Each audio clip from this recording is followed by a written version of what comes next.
மாலை முரசு செய்திகளை விரிவாக பார்ப்பதற்கு முன் தலைப்புச் செய்திகளை பார்க்கலாம்.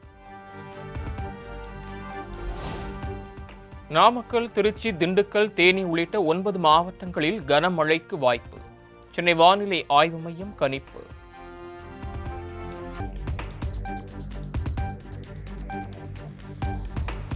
கன்னியாகுமரி, நெல்லை, தென்காசி, தூத்துக்குடி மாவட்டங்களில் நாளை கனமழை பெய்யக்கூடும். தமிழகம், புதுச்சேரி, காரைக்காலில் வரும் 13ஆம் தேதி வரை மிதமான மழைக்கு வாய்ப்புள்ளதாகவும் வானிலை ஆய்வு மையம் தகவல்.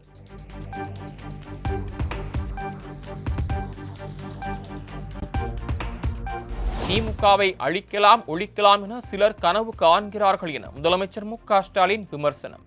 எந்த கொம்பனாலும் திமுகவை தொட்டு கூட பார்க்க முடியாது என திமுக பிரமுகர் திருமண விழாவில் பேச்சு.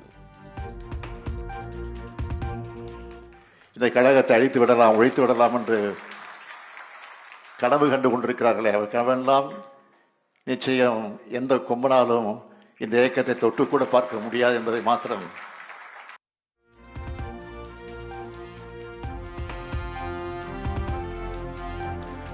தமிழகத்தில் எஸ்ஐஆர் பணிகள் நடைபெற்று வரக்கூடிய நிலையில் அதனை தீவிரமாக கண்காணிக்க வேண்டும் என முதலமைச்சர் மு.க. ஸ்டாலின் அறிவுறுத்தல்.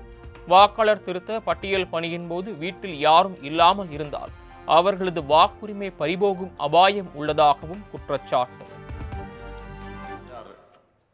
என சொல்லப்படக்கூடிய ஒரு சிறப்பு தீவிர வாக்காளர் பட்டியல் திருத்த பணிகள் தமிழ்நாட்டில் தொடங்கியிருக்கு.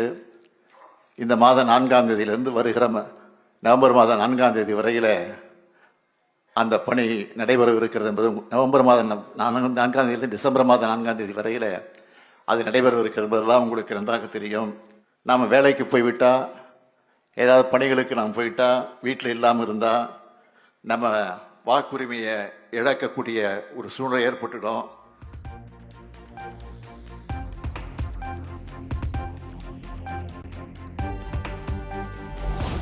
வாக்காளர் பட்டியல் சிறப்பு தீவிர திருத்த அறிவிப்பை ரத்து செய்ய கோரி திமுக சார்பில் உச்சநீதிமன்றத்தில் மனு தாக்கல். 11ஆம் தேதி விசாரணை நடத்தப்படும் என உச்சநீதிமன்ற தலைமை நீதிபதி PR கவாய் அறிவிப்பு.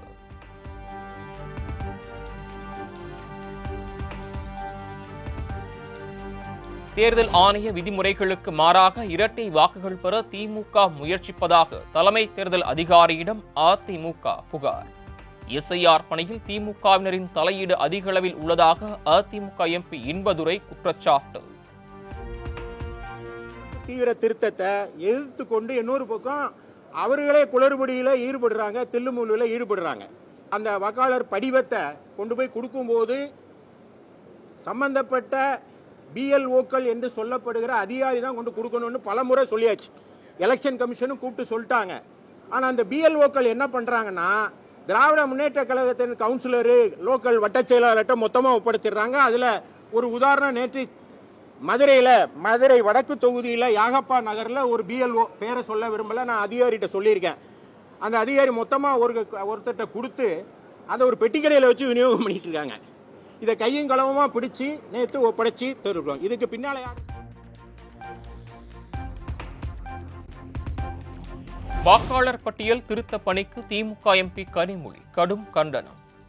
தேர்தல் ஆணையத்தை பயன்படுத்தி மத்திய பாஜக அரசு ஜனநாயகத்தை கொலை செய்ய முயற்சிப்பதாகவும் குற்றச்சாட்டு. கொலை செய்யக்கூடிய ஒரு முயற்சியாகத்தான் இந்த எஸ்ஐஆர். அது மட்டும் இல்லாமல் தேர்தல் ஆணையத்தை பயன்படுத்தி கொண்டு பல பிரச்சனைகளை, வாக்காளர்களுடைய உரிமைகளை பறிக்கக்கூடிய ஒரு சூழல் உருவாக்கப்பட்டு கொண்டிருக்கிறது.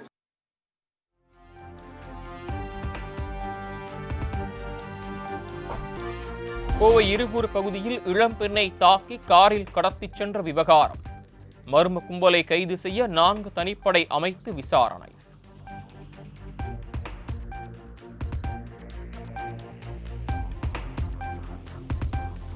கோவையில் பெண் காரில் கடத்தப்பட்டதாக இதுவரை எந்த புகாரும் வரவில்லை என மாநகர காவல் ஆணையர் சரவண சுந்தர் விளக்கம். சிசிடிவி காட்சிகளை கைப்பற்றி ஆய்வு செய்து வருவதாகவும் பேட்டி. ஒரு பொண்ணு சத்தம் போட்டு போகிறதா ஒரு லேடி பாசர் பை லேடி பார்த்துருக்காங்க.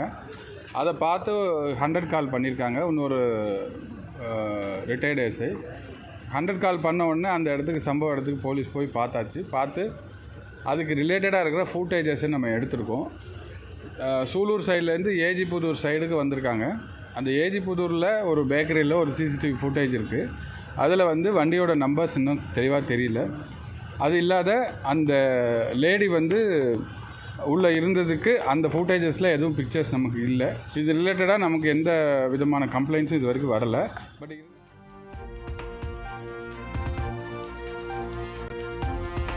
கோவையில் கடத்தப்பட்ட இளம் பெண்ணை மீட்க என்ன நடவடிக்கை எடுக்கப்பட்டுள்ளது என பாமக தலைவர் அன்புமணி கேள்வி. முதலமைச்சர் வீரவசனம் பேசுவதால் யாருக்கு பயன் இல்லை எனவும் விமர்சனம்.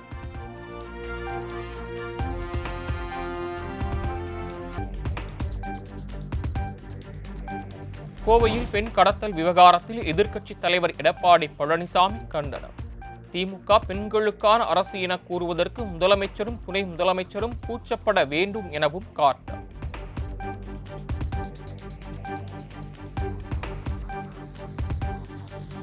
தென்னகத்தின் மான்செஸ்டரை பெண்களை சூறையாடும் மான்ஸ்டர்கள் உலாவும் பகுதியாக மாற்றியதுதான் திமுகவின் சாதனை. கோவை இருகூரில் காரில் கடத்தப்பட்ட பெண்ணை மீட்க தமிழக அரசு விரைந்து நடவடிக்கை எடுக்க வேண்டும் என நயினார் நாகேந்திரன் வலியுறுத்தார்.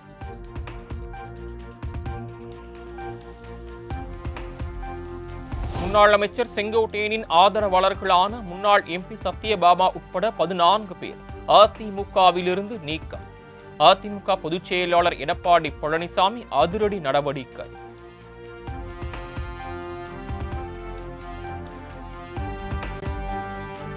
அதிமுகவில் தனது ஆதரவாளர்களை நீக்கி பலவீனப்படுத்தினால் இபிஎஸும் பலவீனப்பட்டு விடுவார். ஒவ்வொருவரையும் நீக்கினால் கட்சி தேய்ந்து அமாவாசையாக மாறும் என முன்னாள் அமைச்சர் செங்கோட்டையன் ஆவேசம்.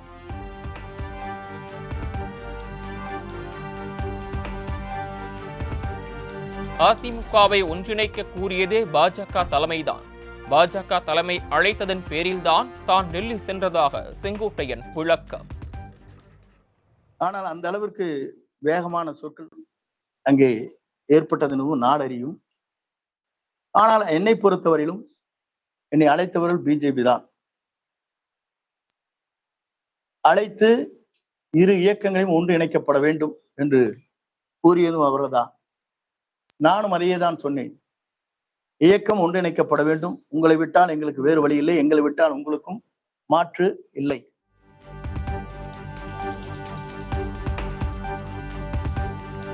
எதற்கெடுத்தாலும் சிபிஐ விசாரணை கோரும் இபிஎஸ் கோடநாடு கொலை விவகாரத்தில் கேட்காதது ஏன்? அதிமுக முன்னாள் அமைச்சர் செங்கோட்டையன் கேள்வி.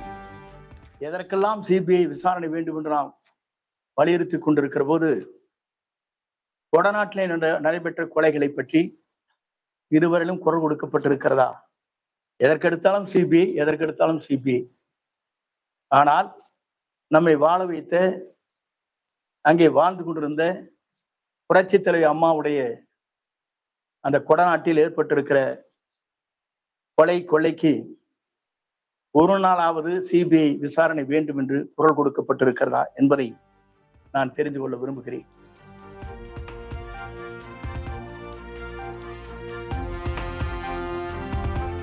பழனிசாமியின் குடும்ப உறுப்பினர்கள்தான் அதிமுகவை வழிநடத்துகிறார்கள். முன்னாள் அமைச்சர் செங்கோட்டையன் குற்றச்சாட்டு. அவர்களுக்கும் இருக்கிற முரண்பாடு என்பதை நான் தெரிவித்துக் கொள்கிறேன். அதோடு மட்டுமல்ல, இன்றைக்கு இவர் ஆட்சியை நடத்தவில்லை, இவர் கட்சியை நடத்துவதை காட்டிலும் இவர் மகன், இவருடைய மாப்பிள்ளை, இவருடைய மருமகன், இந்த அக்கா மகன் தான் இன்றைக்கு பல்வேறு கருத்துக்களை சொல்லி உங்களுக்கு தெரியும். கால் உழுகிறது, போறது, நாளைக்கு பதவி எடுத்துன்னு சொன்னா அவங்கள்ட்ட போய் நேசிக்கிறது, இதெல்லாம் உங்களுக்கு தெரியாத ஒண்ணு இல்லை. நான் சொல்லவே வேண்டியதில்லை. பத்திரிகை நண்பர்கள் எல்லோரும் நாள்தோறும் பார்த்து கொண்டிருக்கிறேன்.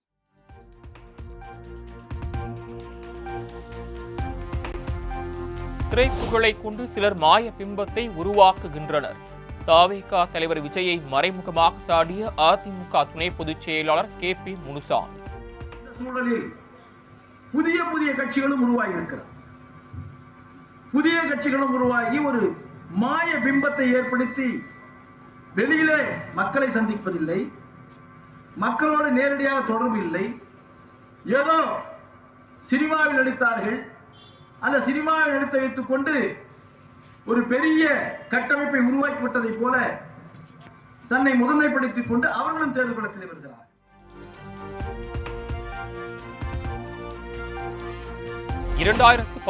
தேர்தலில் அதிமுக கூட்டணியில் இருந்து வெளியேறியதற்கு ஓபிஎஸ் பொய் சொன்னதே காரணம் என வைகோ குற்றச்சாட்டு. அதன் பலனை தற்போது அனுபவித்து வருவதாகவும் விமர்சனம்.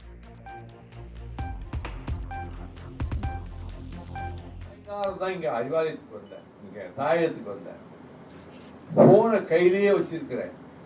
ஓபிஎஸ் கூப்பிடவே இல்லை. ஏன்னா அவங்க எடுத்த முடிவுக்கு மாறா அவர் எந்த காரணத்தை முன்னிட்டு நம்மோட கூட்டு வரமாட்டாருன்னு ஓபிஎஸ் சொல்லிட்டார். அதன் பலனை இன்று ஓபிஎஸ் அனுபவித்துக் கொண்டிருக்கிறார்.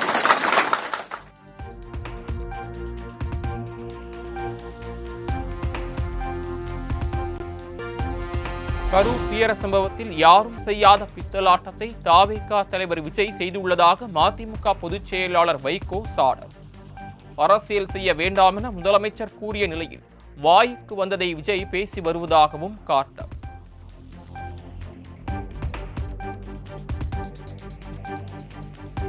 இந்திய ஹாக்கி வரலாற்றில் தமிழ்நாட்டிற்கு முக்கிய பங்கு. டெல்லியில் நடைபெற்ற இந்திய ஹாக்கி அணியின் 100ஆண்டு விழாவில் துணை முதலமைச்சர் உதயநிதி பேச்சு.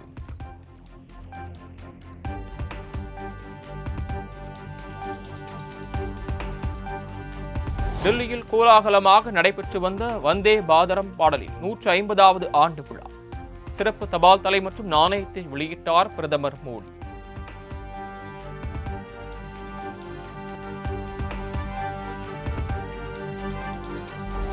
வந்தே மாதரம் பாடலின் 150ஆம் ஆண்டு கொண்டாட்ட நிகழ்ச்சியில் மில்லியன் கணக்கான நாட்டு மக்களை புதுப்பிக்கப்பட்ட ஆற்றலால் நிரப்பும். இந்த நாள் இந்திய வரலாற்றில் சிறப்புமிக்க நாள் எனவும் பிரதமர் மோடி பேச்சு.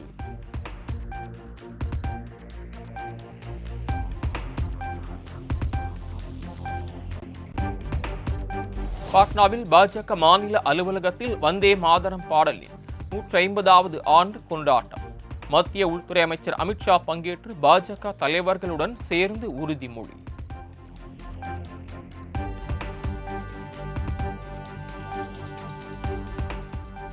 சென்னை கமலாலயத்தில் தமிழக பாஜக சார்பில் வந்தே மாதரம் பாடலின் 150வது ஆண்டு விழா கொண்டாட்டம். பாஜக மாநில முன்னாள் தலைவர் தமிழிசை சவுந்தரராஜன் உட்பட பலர் பங்கேற்பு.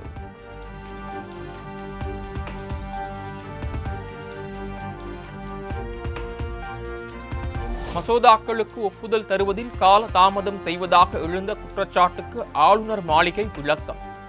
2025 அக்டோபர் 31ஆம் தேதி வரை பெறப்பட்ட மொத்த மசோதாக்களில் 81 விழுக்காடு மசோதாக்களுக்கு ஆளுநர் ஒப்புதல் அளிக்கப்பட்டதாக தகவல்.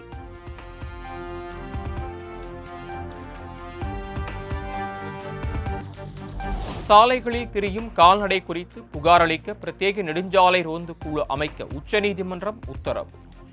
தெருநாய்கள் நுழைவதை தடுக்க தேவையான அளவு வேலி அமைத்த வளாகங்கள் பாதுகாக்கப்பட்டுள்ளதா என உறுதி செய்ய ஆணை.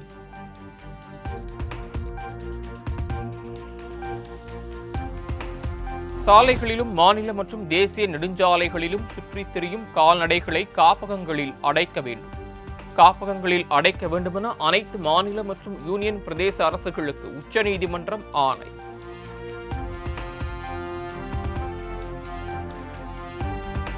பூண்டி சத்தியமூர்த்தி நீர்த்தேக்கத்தில் இருந்து 2000 கன அடி நீர் வெளியேற்றம். அணைக்கு வரும் நீரின் அளவை பொறுத்து உபரிநீர் திறப்பு அதிகரிக்கப்படும் என அதிகாரிகள் அறிவிப்பு.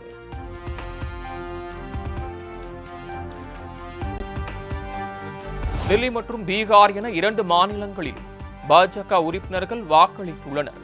ஆம் ஆத்மி டெல்லி மாநில தலைவர் சௌரப் பரத்வாஜ் குற்றச்சாட்டு.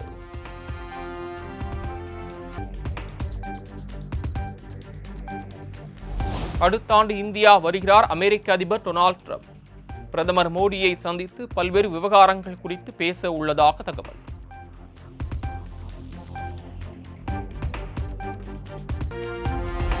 நடிகையிடம் உடல் எடை குறித்து கேட்பது வெட்கக்கேடானது. நடிகை குஷ்பு கடும் கண்டனம்.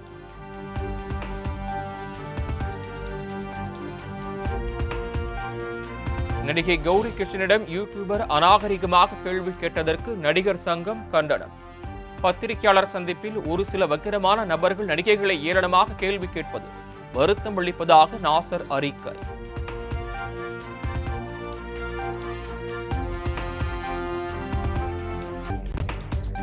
உடல் எடை குறித்து கேட்ட செய்தியாளரை கண்டித்த கௌரி கிஷனுக்கு இயக்குனர் ப. ரஞ்சித் பாராட்டு. இது போன்ற அநாகரிகமான கேள்விகளை கேட்பது வெட்கக்கேடானது என எக்ஸ் தளத்தில் பதிவு.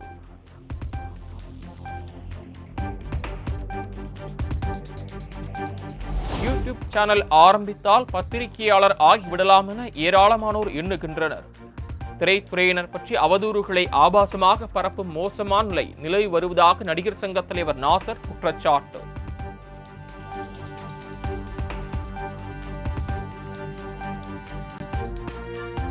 சென்னையில் ஆபரண தங்கத்தின் விலை சவரனுக்கு 400 குறைவு. ஒரு சவரன் தங்கம் 90,160க்கு விற்பனை.